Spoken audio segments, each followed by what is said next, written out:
Oh my God. I can't actually believe this, by the way. Brooklyn Beckham is now being advised by Prince Harry. You know I'm pretty supportive of Brooklyn in this ludicrous blow-up with David and Victoria Beckham. But if there is one human being you must not be listening to at the moment, Brooklyn, it is the Duke of Delusion. This is insanity. This is madness. We need to save you from that advice. And of course, Harry is providing this advice as he arrived in court for a fourth day today, having released a very unprofessional statement after giving evidence against the Daily Mail yesterday. So we are going to get into all of these developments with two of our favourites, Brittany, editor of the Royal News Network from the US, and from here in the UK, Lauren, the insider. But first, let me take you through the shocking reporting from Rob Shooter of Shooter Scoop, who has revealed, I still just can't get over this, the advice from Prince Harry, which is how to leave your family and tell his story. Brooklyn, seriously, it didn't go well for Prince Harry. He looks like he's aged about 20 years over the past 12 months. But this is the exclusive information from Shooter Scoop. Prince Harry has quietly stepped into an unexpected mentoring role, advising Brooklyn Beckham on how to navigate a very public break from his family. And yes, that guidance includes book advice. An insider telling Shooter Scoop, Harry sees a lot of himself in Brooklyn. He doesn't want Brooklyn to make the same emotional and strategic mistakes he made when he first broke away. Okay, at least we've got some acknowledgement of reality from Harry for once. According to sources, Harry has offered both personal and professional counsel, urging Brooklyn to slow down, protect his mental health, and think carefully about timing and tone. Harry told him, "Don't burn everything at once," the source adds. "You only get one chance to tell your story the right way." Rob Shooter goes on with his exclusive report. Here's where things get really interesting. Insiders say Harry has connected Brooklyn with his own book publisher, offering guidance on how a potential tell-all could be framed, not as revenge, but as reclaiming his voice. Harry stressed that honesty works best when it's controlled, thoughtful, and human. Privately, Harry has also warned Brooklyn about the aftermath. He told him the freedom is real, but so is the fallout, the insider reveals. You lose people, you get misunderstood, and once it's out there, you can't take it back. Still, Harry believes Brooklyn deserves to tell his truth, just smarter than Harry did the first time around. This is mentorship, born from scars, the source says. Harry's trying to help him survive the part no one prepares you for. Now, of course, there are two sides to this story, and there are high-profile people like Simon Jordan now speaking out in defense of David and Victoria. Watch this. He's not a child. He's a grown man, an ungrateful little toad of a son as well. The utterings of a rather ungrateful young son that would be nowhere in this world if it wasn't for his father's name. Your name would be worth about 1p if it wasn't Beckham. I think it's ironic that he talks about the media-curated life whilst issuing a media-based statement. David talks about the idea that your children make mistakes. He's not a child. He's a grown man. And some people would say that actually the smart move for the Beckhams would be to lean into this, to suggest that ultimately we're like everybody else, suggest that we, like everyone else, have problems in our family. We have an ungrateful little toad of a son as well. And lots of you out there will have the same thing. Okay, so look, I know this is the story that has divided the nation, but let me bring in Brittany and Lauren now. Lauren, seriously, I think I'll have to withdraw all support from Brooklyn Beckham if he seriously continues to listen to Prince Harry. Now, we know this had previously been leaked, that there was this alliance gathering and that Nicola Peltz and Meghan Markle had also been together at a dinner, but it's like, Brooklyn, no, you do not do this the way Prince Harry has done this. Is he mad? Well, I'm worried Prince Harry might have got in there already, Dan, because just before I came on to do this interview, there are pap shots of Brooklyn and Nicola on a beach in Malibu. And anyone that's been to Malibu knows that if you are going to be papped, you need to tell them exactly where you're going to be. Obviously, it was Nicola with her arms around Brooklyn. So I'm feeling really torn now because I actually was supportive of Brooklyn. You know, having read his statement, there are parts of, you know, me that do feel bad for him. He didn't choose to be born into a family that are front page news all of the time. But if you want privacy, you don't set up pap shots. So he is, well, I believe he's probably been taking advice from Prince Harry because this is utterly stupid. And we see Prince Harry, don't we, time and time again, says he wants privacy. And then the minute he gets out of court, his spokespeople are there giving comments to the press. It's like, which bloody one do you want? Private life or public life? It's not that hard to work it out. Yeah, and that is the great hypocrisy here, isn't it? I guess I should point out too, by the way, for those who don't know, Lauren the Insider, before she became an independent media sensation, was one of the United Kingdom's top PR professionals working with celebrities to crisis manage situations like this. So she's got a lot of experience. She also knows the Beckhams personally. But Brittany, well, I mean, I wouldn't say they're friends. Definitely not after I've said what I've said about David, but I have met them many times socially. And I do have to say, they've always been very pleasant, but they know how this game works. I mean, Victoria Beckham has the media working for her. In essence, they're not going to write anything that she doesn't like. She's incredibly powerful behind the scenes. Brittany, we haven't spoken about this yet. What's your feeling? I mean, firstly, I guess huge mistake to take any advice from Harry and Meghan seriously about how to manage family relations. Yes. And in this particular instance, I do have to say, I'm always on the side of not airing your dirty laundry. Once you do that, you're basically inviting people even more into your life because Brooklyn says, well, my mom danced inappropriately with me at my wedding. Now everybody wants to see what that looks like. Is there a video somewhere so we can all judge? So instead of when he's demanding privacy, he's actually asking for more invasion into his life in order to justify his victim narrative. And to me, in much of that statement, yes, of course, he comes from a famous family. That is complicated and difficult in more ways than most of us could probably imagine. But at the same time, a lot of it, like the slights was talking about, just seemed very minor. And at the end of the day, not something to really get super upset about and something that should be able to blow over. He wasn't also clear on some things, like there were some inconsistencies in the statement. So while I do think it's true that Brand Beckham is very, very important, at the same time, I think Brooklyn could have handled this so much better. And he just has to look at Harry to see how much of a disaster it can be to go public with your grievances. Totally. And I mean, of course, I don't deny the parallels. I really don't. I think, Lauren, where I see a huge difference here is that the Beckhams are a total different kettle of fish to the British royal family that actually always looked after Harry, protected Harry, attempted to protect Meghan. That's the key difference here. Prince William and Catherine were not using the dirty tricks of David and Victoria Beckham. We're not using family members for publicity or anything like that. So of course I see the parallels. Like, yes, there are similarities between Nicola Peltz and Meghan Markle when it comes to control over their husbands. But fundamentally, and I know a lot of people don't like this, and I know David Beckham did a good thing lining up to see the late Queen Elizabeth II's I don't like coffin. him. But yeah, that's the thing. They haven't acted well for many years. You know, they have done dirty deals with the press to cover up parts of their relationship, and they have used their family. And it's an awful thing to use your family. I always called them out on They it. have. And also, people forget it's through the PR machine. People have potentially forgotten about him calling the Honours Committee a bunch of you know what's. The fact that he had an affair with Rebecca Lewis. When someone doesn't take legal action, that means more or less they are guilty.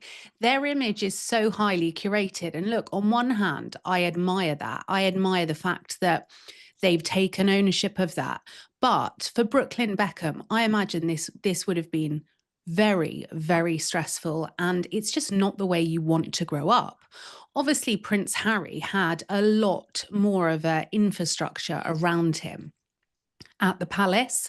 But I think what's happened is both Brooklyn and Harry have left the worlds they were in and met women who will not fall in line with hierarchy. Now, when it comes to Nicola Peltz, I don't know whether that's good or bad. I've not met her.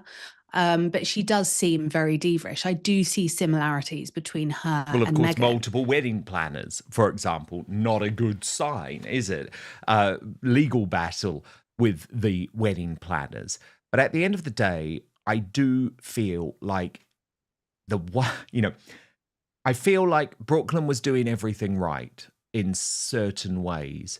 But if he is now going to go down the Harry and Meghan playbook of moaning about privacy while continuing to sell his own life, which they clearly intend to do on social media, I think a lot of people who maybe had sympathy or empathy after the first statement will start to turn. And it is a huge risk for him. Well, I had sympathy for him and I thought it was very brave initially. But then when I saw these pap shots drop, I just thought, that they'll say, we want to control the narrative. The best thing you can do if you want to control the narrative, stay at home. Don't go to Malibu. Don't go to Soho House. Don't go where there will be people looking. LA is huge. They could have gone anywhere for a hike. They could have had privacy, but they have specifically chosen, I believe, to go somewhere, call a pap, curate these images which look natural, but come on, we've all got a brain cell. It's so obviously set up. And at this point, I'm like, Brooklyn, you've lost me now because you're a fraud. You're like Harry. You want to be half in and half out. I know. Totally. Now, of course, Harry has bigger fish to fry, you would hope, and you would think. He has returned to court again today under the understanding that he is there to support Elizabeth Hurley, who took the stand and burst into tears.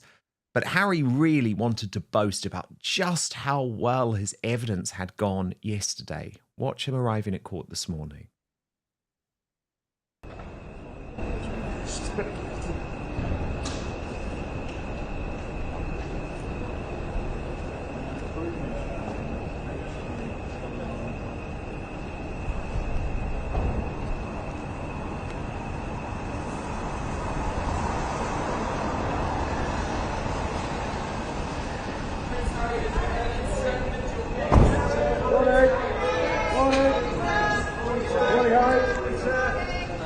How are you feeling today, Harry? Great, thank you. What is this word? But here's the thing. He is using this court case as a PR game, which is not going to go down well with the judge. A spokesperson for Prince Harry releasing a statement after his evidence session, which I thought was car crash, saying, today's cross-examination was revealing in its weakness, assertive in tone, but collapsing immediately under scrutiny from Prince Harry. Associated couldn't wait to get him off the stand, questioning him for just 2 hours and avoiding 10 of his 14 articles entirely. Prince Harry said afterwards, today we reminded the Mail Group who is on trial and why.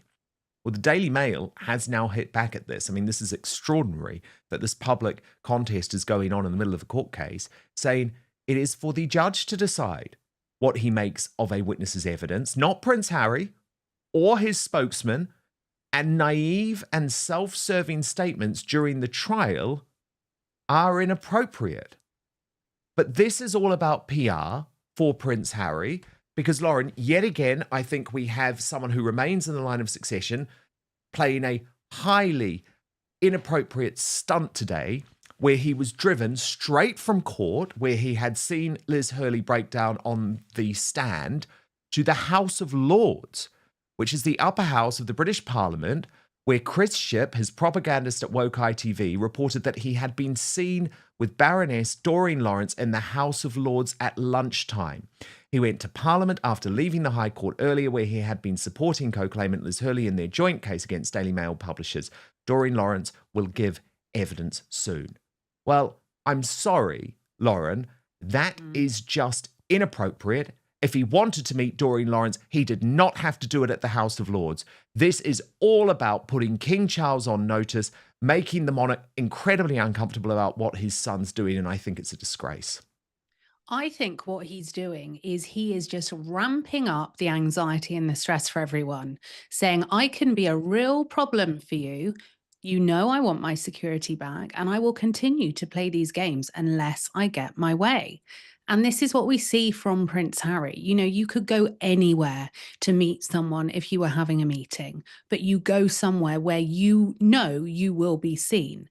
And then when we speak about the comment from his spokesperson when the case yesterday wrapped up, I have never seen anything like that, Dan. This is absolutely ludicrous that it's happening. You just don't ever comment on an ongoing court case. Let's go back to when we were in court with Tommy Robinson.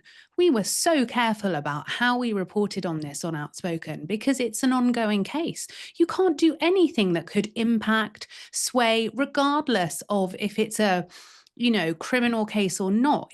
This is just a respect for the legal process. But he showed regardless. yesterday he has no respect for the judge. He is using this court case simply for PR. And I think one of the things, Brittany, that was most extraordinary is that he wants to make this case about Meghan Markle. Everything comes back to the grievances of Meghan Markle when the case was not about her at all.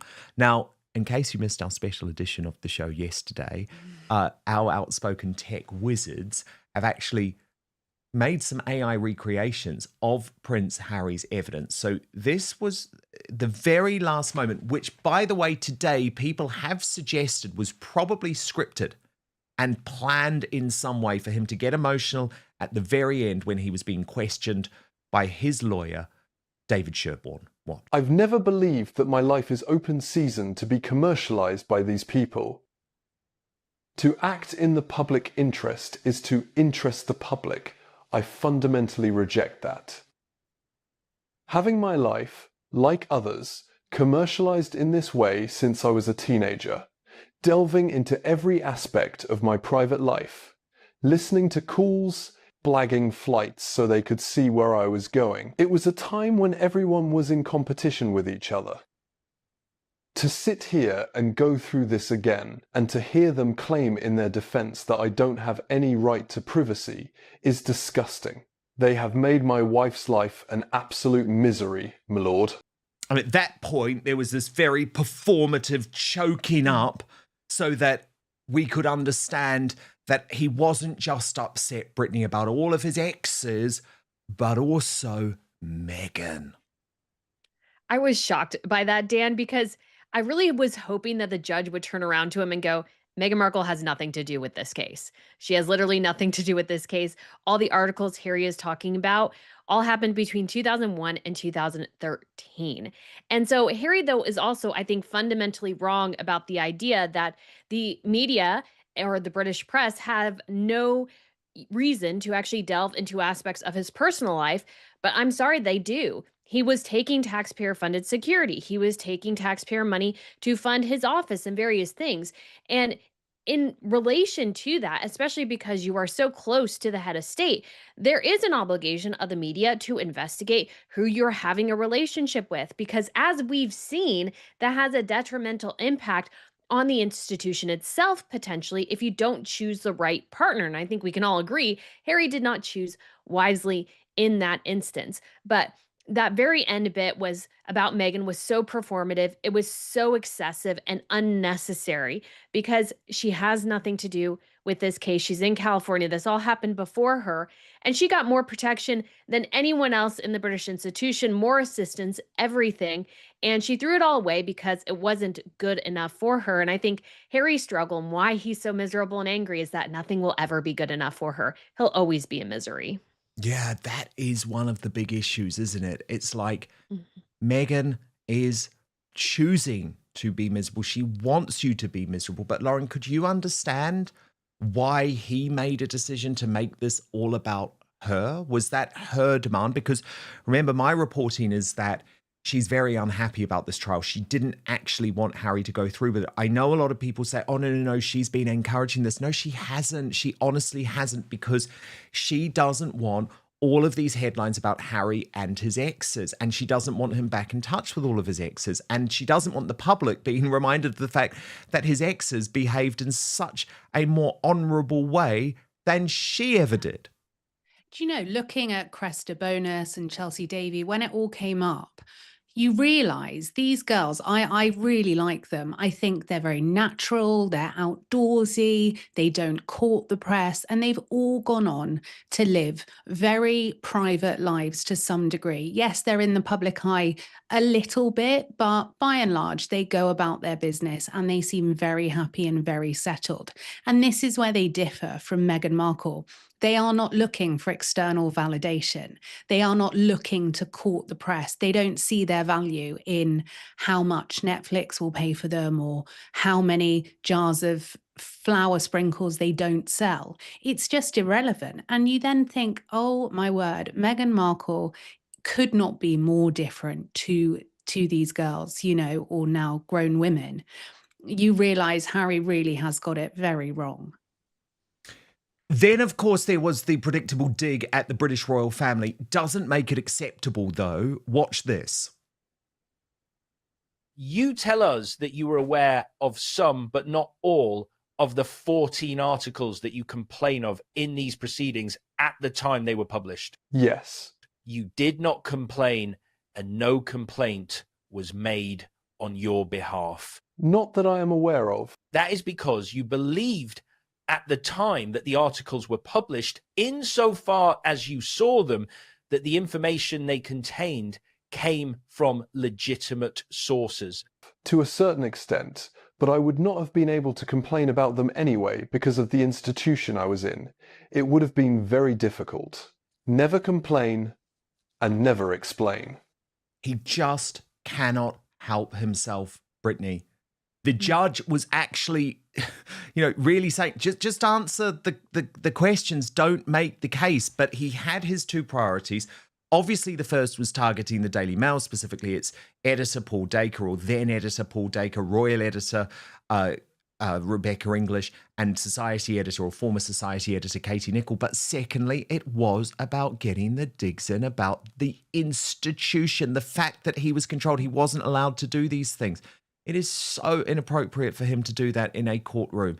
It shows that he is such a little toad when it comes to his relations with his family. And unfortunately, it shows once again why Prince William isn't right. This is not a man who should be welcomed back in any way. It is a man who should be in exile.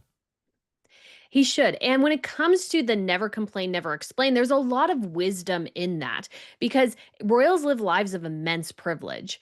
And when you're starting to complain about every little thing, it makes you look very, very ungrateful. It makes people question your existence as a royal. And there are times when it is appropriate to pursue certain legal actions against newspapers and these sorts of things. Catherine and William sued, I believe it was a French publication, over photographs of their family on a ski vacation last year and won that case. It was very, very quiet, though, because Catherine and William are very careful into what they decide to speak against, which is very, very smart. Make sure you fight the appropriate battles, not every battle. And the thing is with Meghan, because I think she was always threatening Harry, if you don't speak on my behalf, if you don't fight for me in the press, I'm going to leave you. He now has this chip on his shoulder and he literally wants to fight every battle and correct every narrative. But sometimes it's just okay to let things ride because they'll die. The more you respond to something, actually, the longer the story goes on. And yes, I think in some ways, the never complain, never explain should be adjusted a bit because I think the royals need to be a little bit more aggressive in how they deal with Harry publicly. But at the same time, I think there's a lot of wisdom there. There's a lot of reasons why they follow it. It has worked broadly. I mean, I think they need to adjust it again, but it has worked broadly. Harry just can't accept that. And he always wants to make the digs because that is how he can deal with this whole situation, because I think Harry, in many ways, sometimes hates how his life has turned out and has to blame everybody else. This includes his family, includes his country, and includes, of course, the press as well. By the way, as a little postscript to the whole Beckham thing, I do love the fact, Lauren, there is genuine affection for Victoria Beckham. A lot of it comes from the fact that she was a member of the Spice Girls, of course.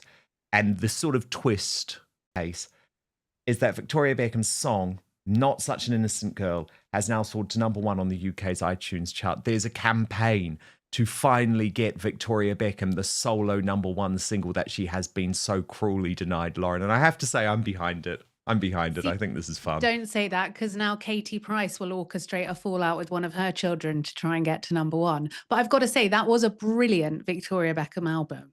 Oh, it was. I'm sure it was. not many people will agree, but No, I fully agree. I fully agree. It was full of hits, actually. It was full of hits. So there you go. Come on, let's get Victoria Beckham to #1. She needs it after the hell of this week. Lauren, the Insider. You've got to follow her channel, of course, on YouTube. And Brittany of Royal News Network, RNN, make sure you subscribe to that too. Thank you both so much for your brilliant coverage of these two huge pop culture stories which have come head on this week. Lots of feedback from you throughout the show, specifically on this apology or sort of non-apology apology that Nigel Farage has now made to Tommy Robinson. Strawberry Atheist says, Tommy is a threat to Nigel, whether Nigel likes it or not. Tommy is probably the one person equally as popular or more than Tommy, and I say that not supporting either. Lady JN says, Rishi Sunak did warn us that things would get worse under Starmer, and he was right. I guess that is true. Puds512 says, people are weak. We can do exactly what we want as a country. F the stupid made-up rules by others. We are no longer a great country, but we can be if we found our balls. Juliet Johnson says, and this is a warning to Andrew Rosendale, who we had on earlier in the show, don't outshine Farage while you're in reform. Dumb down while you're there. Simon Brandy says, I like Robert Jenrick. We can have some misgivings about reform lately whilst acknowledging he is a huge get for reform. The dismissal of Rupert still frustrates me, still an own goal. Yep, Simon, I think that's totally fair enough, actually. I hear that point and I agree with you. But Ann Wilson says, it was Lowe and Habib that built Refirm. Don't forget that. Unfortunately, Farage has destroyed it.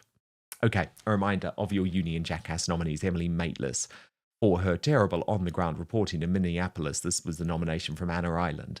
Farage himself, nominated by Darren Donaldson for his fake non-apology half climb down when asked about Tommy Robinson at Davos. And Desmond Swain, nominated by Kaz Quinn for that awkward retweeting of a shirtless man on his X account, which he says is a result of being hacked. Poor Desmond, with his hack, gets just 8% of your vote. The runner-up with 39%, Nigel Farage. But today's Union Jackass, the worst Briton in the world today with 53% of your vote, it's Emily Maitlis.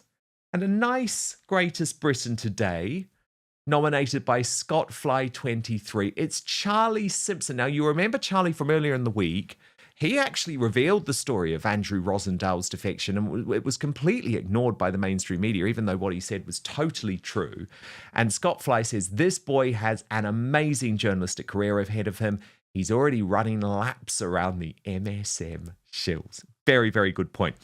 The Duchess of Sussex, Meghan Markle, is facing a stark reality check in her efforts to build a presence in television with her Netflix lifestyle and cooking show. The programme, titled With Love, Meghan, failed to draw strong viewership during its second season and has left industry observers questioning its future on the global streaming platform.